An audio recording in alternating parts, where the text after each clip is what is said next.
Hey guys, so I'm just gonna say this once and then never again. Trisha Paytas' freaking pronouns are she, they. Like, I don't know what to tell you, fam. Check her Instagram. So stop commenting on my videos, being like, stop misgendering Trisha. Like, no, like, fuck you.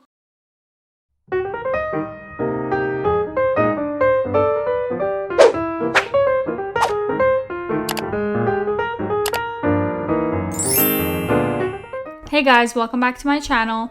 So today's video is going to be about James Charles, Ethan Klein, Nico Cotto Avocado, and so much more. Before we get into it though, make sure to give this video a thumbs up and subscribe. I post new videos every single week. So if you don't know already, recently beauty guru and YouTuber James Charles has made his way back into the internet. If you haven't seen the video I made talking specifically about his failed return to YouTube, I'll have it linked down below as well as on the screen. James is back, and to no one's surprise, he's already messed up. Less than a week after his comeback video, he posted a video of him talking on his Instagram story. In the video, he says that he's looking to hire someone to create and edit thumbnails for him, and if they have any interest in doing so, DM him on Instagram. This seems like it wouldn't be an issue, right? Like, I understand that a DM on the gram might seem innocent to some, but when you know James's past, it's almost unbelievable that he's invited fans to message him. Almost unbelievable. But this is James Charles we're talking about. While his intentions when posting this were probably pure, it's just a bad look considering the trouble he's gotten into in the past from messaging underage fans. While he's looking to hire someone, he also did not specify an age requirement and practically invited underage fans into his direct messages. Honestly, with his past and the trouble that he's gotten into for messaging underage fans, he really should have just directed anyone interested in the job to a business email. Hopefully he doesn't abuse his power as an influencer when talking to these people, but only time will really tell.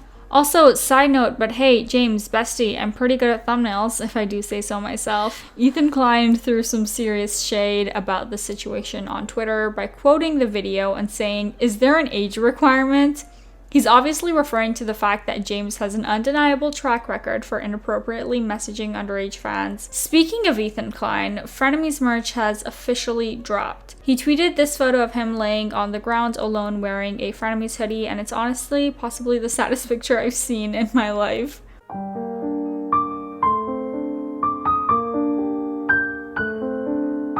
I remember thinking how cool the promo pictures and videos for this merch drop were going to be. I was excited to see how Trisha and Ethan were going to pose and what type of promotions they were going to do.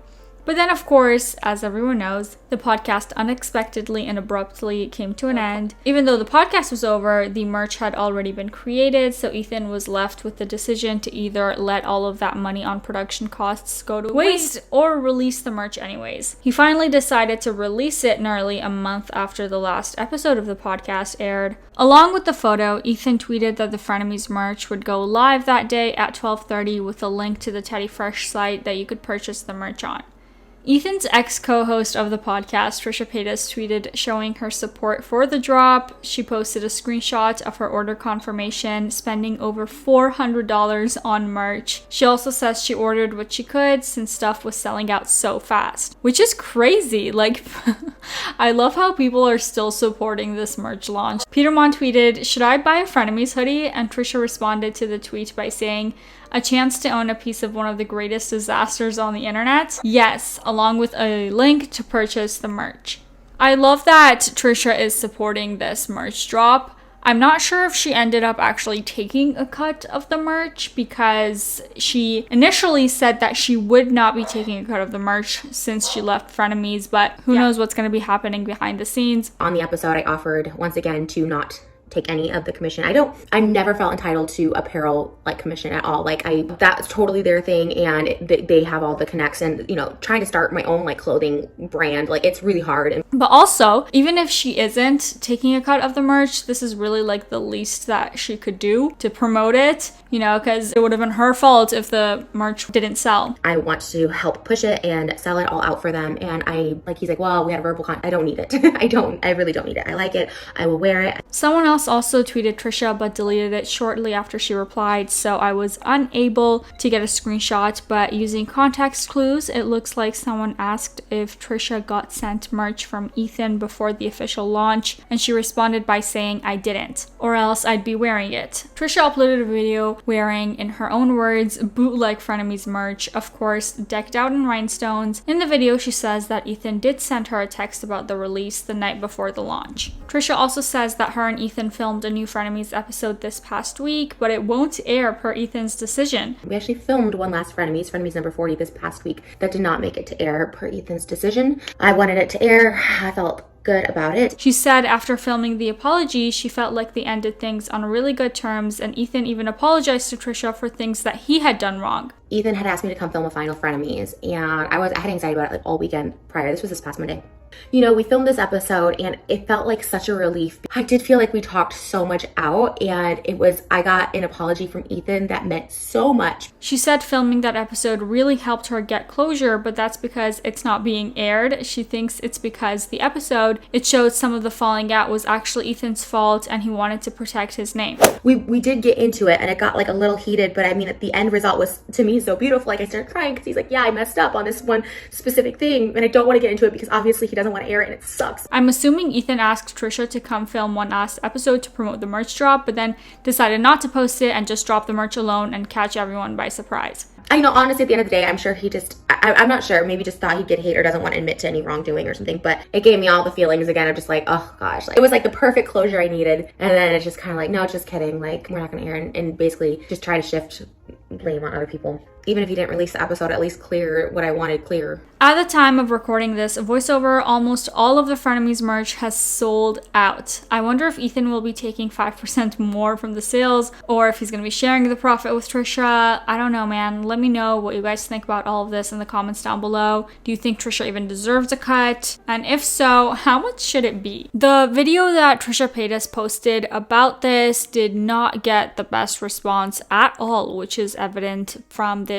terrible like to dislike ratio. One user commented, "Everyone thinks I'm a horrible person." No, let's be clear here. Everyone knows you're a horrible person. Another person said, "If you're filming this instead of talking to Ethan, it's kind of like you didn't learn anything from the blow up." And lastly, one user commented, "The fact that Ethan didn't want the episode to air makes it more sincere and personal between the two of you. Just because it wasn't posted on the internet doesn't mean that it didn't happen. Respect people's boundaries and decisions. This entire situation should have been handled off air to begin with." Okay, moving on. Controversial mukbang YouTuber Nikocado Avocado posted a video where he bit his tongue and then started talking in an accent similar to someone with a disability.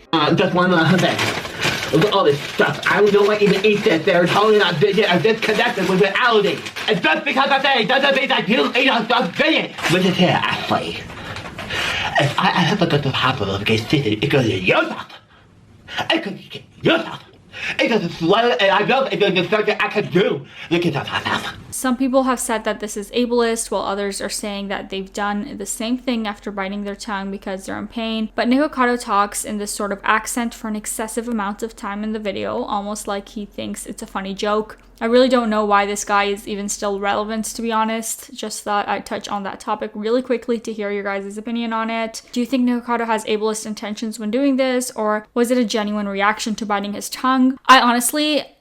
Just because Nikocado has done like the most offensive, like craziest shit on earth in order to create hype around his videos, I don't think that this was actually just a reaction to biting his tongue. Like, this is the guy that literally wore a hijab in a video while trying Middle Eastern food and said that, oh, I love Middle Eastern culture, I'm just respecting the culture. Like, this is the guy that we're talking about. I don't think that this was a reaction to biting his tongue. Sorry, don't come for me.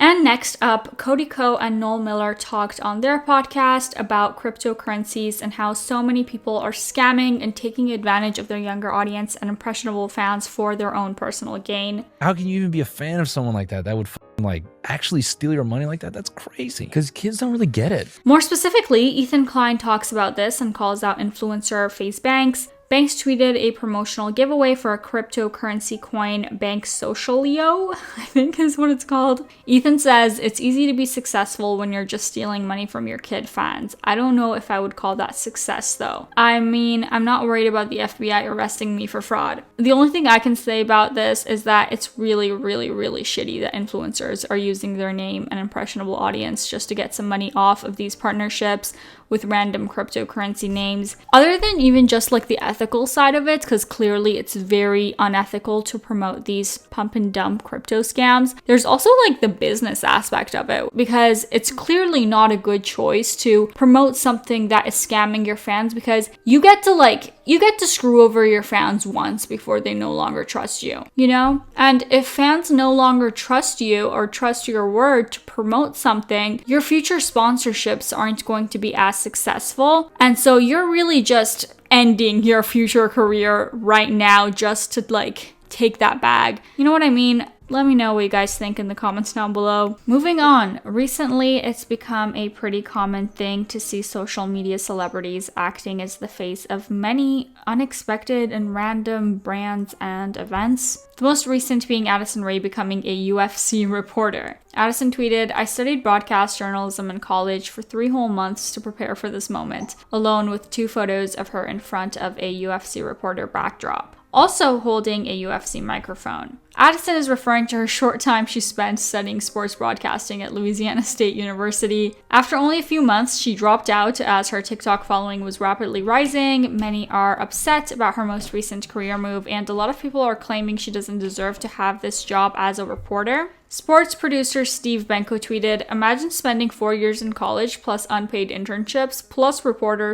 / producer / editor / photo jobs that pay next to nothing to even have a shot at a better job. And all it takes for Addison Rae is TikTok and 3 months of college to be ahead of you. I think the UFC thought this would be a good publicity move to hire Addison Rae as a reporter. While they did get a lot of attention, it was for all the wrong reasons. Many complained about how it was unfair that Addison got the job when so many people are more qualified than her and would have loved to have even a chance at this position. Others say Addison only got the job due to having pretty privilege and then, of course, because of her fame and popularity on social media. It also seems like in her tweet, Addison is making a mockery of landing the job. Like, hee, I only went to college for 3 months, but look at me. And I honestly don't blame people for feeling upset about this. People were so upset that Addison apparently got fired from the job not even 24 hours after saying that she got it.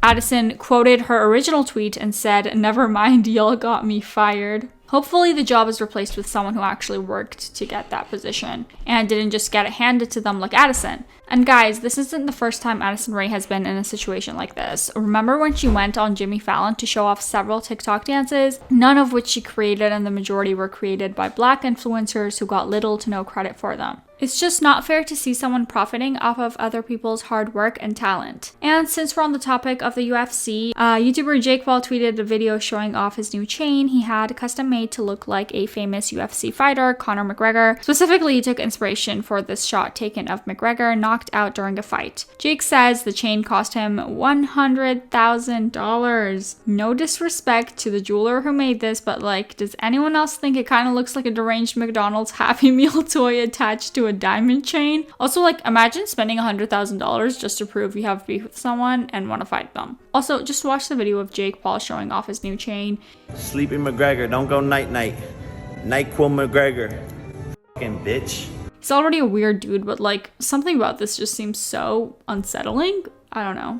But that was it for today's video. Let me know what you think in the comments. Give this video a thumbs up and subscribe. I post new videos every single week. All right, bye.